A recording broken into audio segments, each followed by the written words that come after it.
to here is an engine that I'm going to be giving to a friend of mine who is getting into the hobby.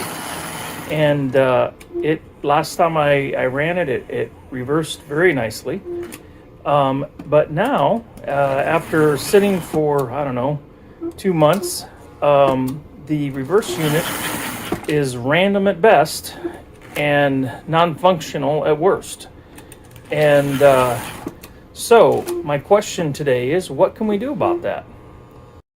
As mentioned previously, we have a little bit of an issue with the reverse unit that is intermittently non-functional. And I was hoping after running it for a while that would loosen up, but it is not the case. So what I'm going to do is do a little exploration here, and let's see if we can figure out if there's a simple way to get this thing working better than it has been. First of all, get the rolling road going.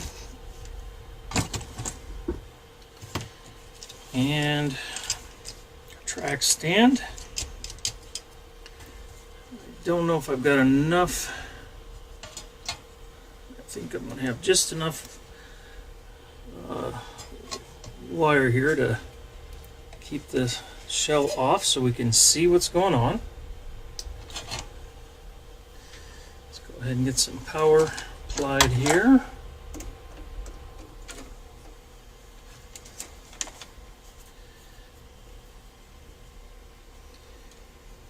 Hopefully the tender weight won't be impeding our vision too much here, but I guess we'll find out. So first of all, let's just go ahead and apply some power. There we go.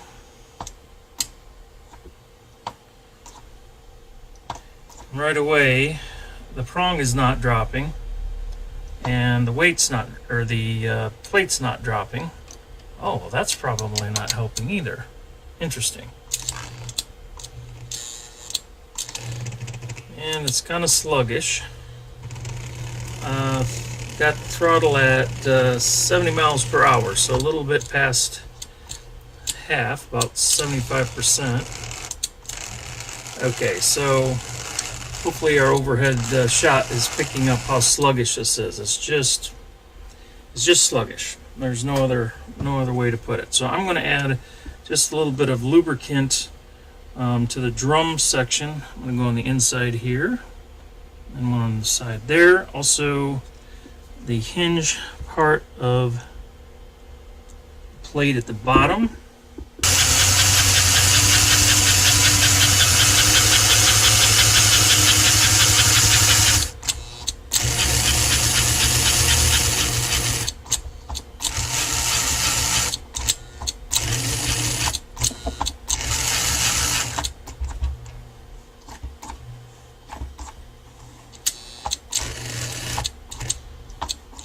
Still not dropping real well.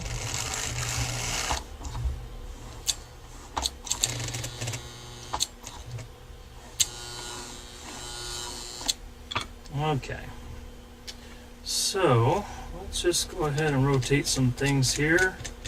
Looks like I got plenty of oil there. That seems to move pretty freely.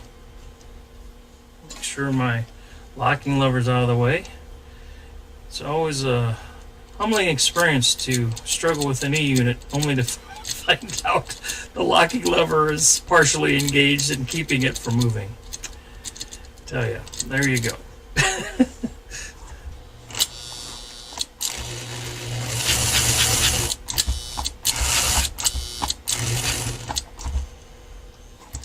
Okay, so things are still a little sluggish. So let's see what else we can do to try and improve this situation.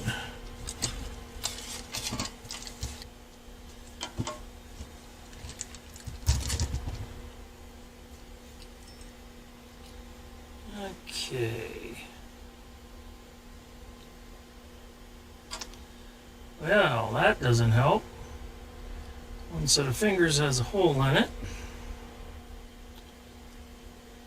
Looks like those were never replaced. Oh, yeah, they're not. They're just floating around down there too. Okay, well, that's gonna have to be dealt with.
Right, well, that is better.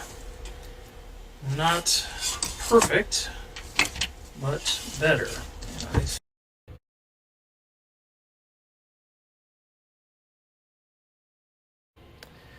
So definitely some improvements here with the reverse unit. It still probably will break in some more, but it's doing better. It's doing better. Don't make me a liar. There we go. So the other thing that's probably just as equally important is the other couple things that I did and discovered about this engine. I lubricated all the axles and the main drivers and the motor, which I had done a little bit when I first got it, but went ahead and did it all again. I reaffixed one of the wheels that had come loose, the rim that had come loose, and then I discovered something that I didn't even think to look for, but I'll share with all of you so that now you know as well. The gentleman that I got this from that had serviced it had put the spacer that goes here on the back driver that goes between the inner rod and the outer main rod, had put the spacer behind the inner rod. So it was causing everything to bind up, and I didn't understand why the engine seemed to run just, I don't know, not very well. But now I do. So it runs a lot better now, a lot more freer, which is what you expect from at least what I've come to expect from these 300s. They're just really good runners. So, lesson learned. It's always a good idea to check the spacers on the wheels on a steam engine just to make sure they're where they're supposed to be and that your side rods aren't binding up.